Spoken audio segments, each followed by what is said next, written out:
আজ 23শে অগস্ট 2025 রোজ শনিবার ঢাকা মোহাম্মদপুর শেরশাহ সুরট ব্যবসায়ী কল্যাণ সমিতির নির্বাচন পরিদর্শন করেন ঢাকা মহানগর উত্তর বিএনপির যুগ্ম আহ্বায়ক ও ঢাকা 13 আসনের বিএনপির সাংগঠনিক টিম প্রধান হাজী মোহাম্মদ ইউসুফ। এ সময় উপস্থিত ছিলেন মোহাম্মদপুর থানা বিএনপির যুগ্ম আহ্বায়ক মিজানুর রহমান ইসাক, যুগ্ম আহ্বায়ক চৌধুরী বকশিস, মোহাম্মদ ইসমাইল হোসেন হাওলাদার, 31 নং ওয়ার্ড বিএনপির সাধারণ সম্পাদক ও জনতার কাউন্সিলর সাজেদুল হক খান রনি, সিনিয়র যুগ্ম সাধারণ সম্পাদক আফজাল হোসেন স্বপন, যুগ্ম সাধারণ সম্পাদক সাব্বির হোসেন রবিন, যুগ্ম সাধারণ সম্পাদক দেওয়ান বাবু, সাংগঠনিক সম্পাদক জাবেদ মণ্ডল, সহ সাংগঠনিক সম্পাদক তোফাজল হোসেন ভুট্টো, দত্তার সম্পাদক মোহাম্মদ বাবর শেখ বাবু, প্রচার সম্পাদক ও সাবেক যুগ্ম আহ্বায়ক মোহাম্মদ হুমায়ুন কবির, সহ প্রচার সম্পাদক মোহাম্মদ জাহাঙ্গীর আলম, 31 নং ওয়ার্ড যুবদল আহ্বায়ক শাহ আলম, সদস্য সচিব মোহাম্মদ নাসিরউদ্দিন বিশ্বাস সহ প্রমুখ। বিস্তারিত দেখুন খাস খবর বাংলাদেশ ডেস্ক রিপোর্টে। সব নেতারা চলে এসে আপনার সহযোগিতা করবেন। সঙ্গে যাওয়ার সুবিধা আছে কিনা খোঁজ দেওয়ার আমাদের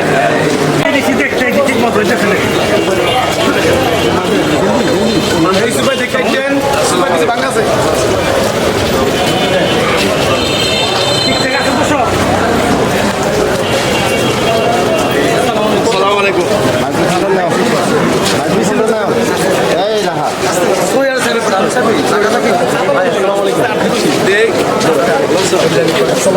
ঝামেলা নাই তো কোনো আমার জীবনে থাকলে কইও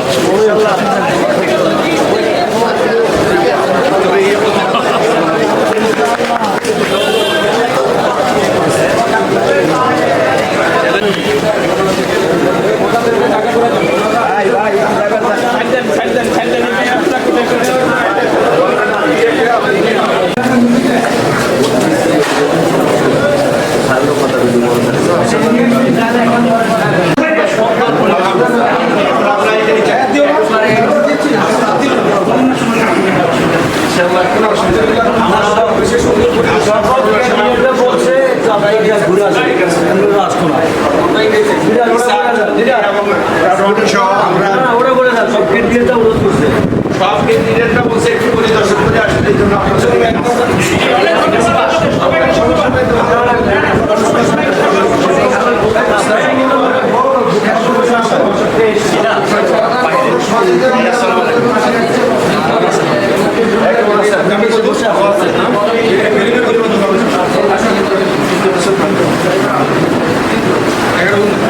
ইনশাআল্লাহ খুব সুন্দরভাবে হচ্ছে, এটা আমরা খুব খুশি। আপনারা নিশ্চিন্তে সবাই কাজ করবেন।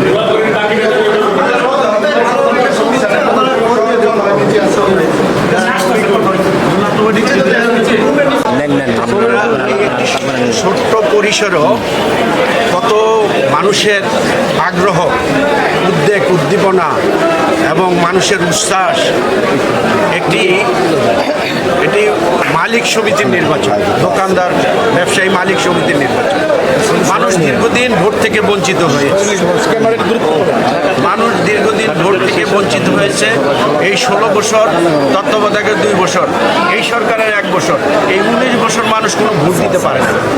এটি প্রমাণ করে যে এখানে মানুষ কিভাবে ভোটের জন্য আগ্রহ নিয়ে বসে আছে এবং এই ভোটটি যারা নির্বাচিত হবেন তাদের কাছে জনগণের প্রত্যাশা এবং দোকানদার ব্যবসায়ী সকলেরই প্রত্যাশা যেন সুন্দরভাবে এই এলাকায় কোনো চাঁদাবাজি না হয়, কোনো সন্ত্রাস না হয়, কোনো দখল না হয়, সুন্দরভাবে ব্যবসায়ীরা ব্যবসা করতে পারে, সেই দিকেই এই ব্যবসায়ীদের লক্ষ্য থাকবে।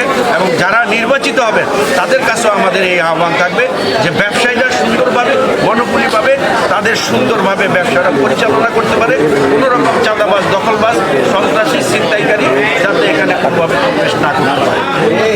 আপনি দৃষ্টিতে আজকাল নির্বাচন পরিবেশটা খুবই সুন্দর পরিবেশ এবং খুবই উৎসবমুখর পরিবেশ এবং জনগণের ভিতরে দেখেন এটা জাতীয় নির্বাচনও না এবং কোনো স্থানীয় সরকার নির্বাচনও না, এটি হলো একটা ব্যবসায়ীদের নির্বাচন।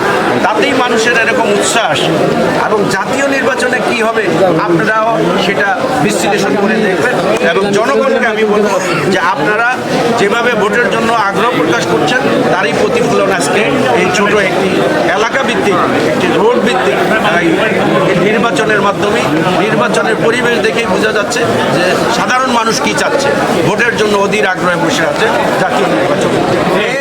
নির্বাচনে আইন শৃঙ্খলা বাহিনী নিয়োজিত আছে আজকে জরুরিতে তাদের আমি দেখলাম ওনারা খুবই সুন্দরভাবে সুশৃঙ্খলভাবে আইন শৃঙ্খলা বাহিনী সকলকে সহযোগিতা করছেন এবং এখানে সুন্দর পরিবেশ ওনারা বজায় রেখেছেন এবং সাধারণ যারা ভোটার তারাও সুন্দর পরিবেশই ভোট দিচ্ছেন এবং তারা এইভাবেই সুশৃঙ্খলভাবে ভোট দিচ্ছেন। আমি দেখে আসলে আমরা নিজেরও খুব সন্তুষ্ট যে আইন শৃঙ্খলা বাহিনী সুন্দরভাবে পরিবেশটা বজায় রেখেছে। রনিবার কাছে একটা প্রশ্ন, নিরাপত্তার সাথে আপনার এই ওয়ার্ডবাসী এই ওয়ার্ডের যে যারা ব্যবসায়ী তাদের জন্য কি ভূমিকা রাখেন?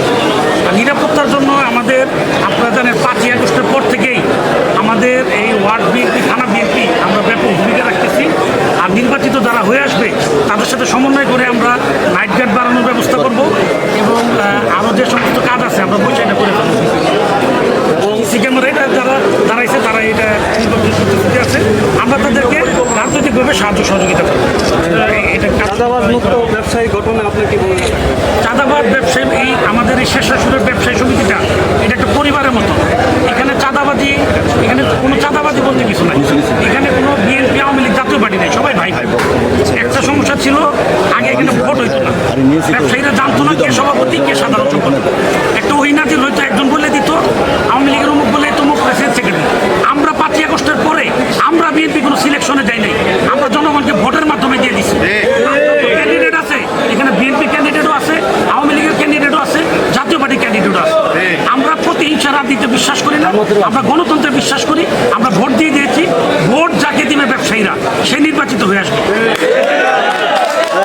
ভাই এলাকার মাদক এবং কিশোর সম্পর্কে কিশোর গান সম্পর্কে বলেন।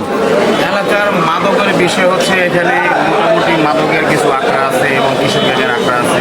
আমরা রাজনৈতিকভাবে সবাই সম্মিলিতভাবে রাজনৈতিক ব্যক্তিত্ব এবং বিশিষ্ট ব্যবসায়ীদের নিয়ে ব্যবসায়ী নেতাদের নিয়ে যারা নির্বাচিত হয়ে আসবেন তাদের নিয়ে আমরা সব বসবো, বসে আমরা কিশোর গ্যাং এবং মাদকের বিরুদ্ধে জিরো টলারেন্স। এই মোহাম্মদপুর 31 নং ওয়ার্ডটা হচ্ছে মোহাম্মদপুরের মতো প্রাণকেন্দ্র। এই প্রাণকেন্দ্রে আমরা মাদক সন্ত্রাস চাঁদাবাজ এদের জন্য জিরো টলারেন্স হিসেবে কাজ করব। এর থেকে ব্যবসায়ীদের কাছ থেকে আমরা যেমন সহযোগিতা আশা করি এবং আমাদের কাছ থেকেও ব্যবসায়ীরা সর্বোচ্চ সহযোগিতা পাবে এবং আমরা কাঁধে কাঁধ মিলে কাজ করি। এবং আমাদের দেশটির তারেক রহমানের নির্দেশ সবাইকে এমনভাবে বাংলাদেশের পরিস্থিতির এমনভাবে তৈরি করা যাতে বাংলাদেশের মধ্যে কোনো রকমের অশান্তি বিশৃঙ্খলা তৈরি না হয়। এই কারণে আমরা বাংলাদেশ জাতীয়তাবাদী যুব দলের কেন্দ্রীয় নেতৃবৃন্দের নির্দেশনায় সবসময় আমরা রাজপথে আছি এবং ব্যবসায়ীদের, জনগণের এবং সকল সর্বসাধারণ জনগণের পাশে সব কিছুতে আমরা তাদের সহযোগিতা করার চেষ্টা করি। ফেব্রুয়ারিতে সংসদ নির্বাচন, তো সেক্ষেত্রে সাধারণ জনগণের প্রতি কী আহ্বান থাকবে? সাধারণ জনগণের প্রতি আমাদের থাকবে একটাই, এই যে আমরা এখন একটা ছোট্ট পরিসরে ছোট একটা মার্কেটের শেষাশিরি রোড 31 নং ওয়ার্ডের আওতাভুক্ত শেষাশিরি রোড, এই শেষাশিরি রোডের ব্যবসায়ীবৃন্দদের যে নির্বাচন অনুষ্ঠিত হলো, এর থেকে আমরা একটা পেতে পারি, আমরা একটা অনুপ্রেরণা পেতে পারি যে সর্বদলীয় সর্বশান্তিভাবে সব জায়গায় শান্ত পরিবেশ তৈরি রেখে আমরা নির্বাচন করতে পারি। এই নির্বাচনের আদলেই আমরা জাতীয় নির্বাচন চাই, যে জাতীয় নির্বাচনে আমাদের সকলের এমনভাবে সহযোগিতা থাকবে, কোনো রকমের অরাজকতা কিংবা বিশৃঙ্খলা তৈরি হবে না এবং মব সৃষ্টি হবে না। বিশেষ করে এই ইদানিং একটা বাজে জিনিস তৈরি হচ্ছে, যে জিনিসটা হচ্ছে মব সৃষ্টি করে বিভিন্ন বিশেষ কিছু গোষ্ঠী মব সৃষ্টি করে এলাকার পরিস্থিতি, দেশের পরিস্থিতি ঘোলাটে করার চেষ্টা করছে। আমরা দেশনায়ক তারেক রহমানের নির্দেশে আমরা এই জিনিসটা সর্বভাবে দমন করব এবং এলাকাবাসী এই ব্যবসায়ীদের যেই নির্বাচনটা উপহার দিলেন, এই একটা রোল মডেল হিসাবে আগামী আমরা জাতীয় নির্বাচনটা শান্তিপূর্ণভাবে পরিচালনা করার এবং শান্তিপূর্ণভাবে হওয়ার আশা রাখি।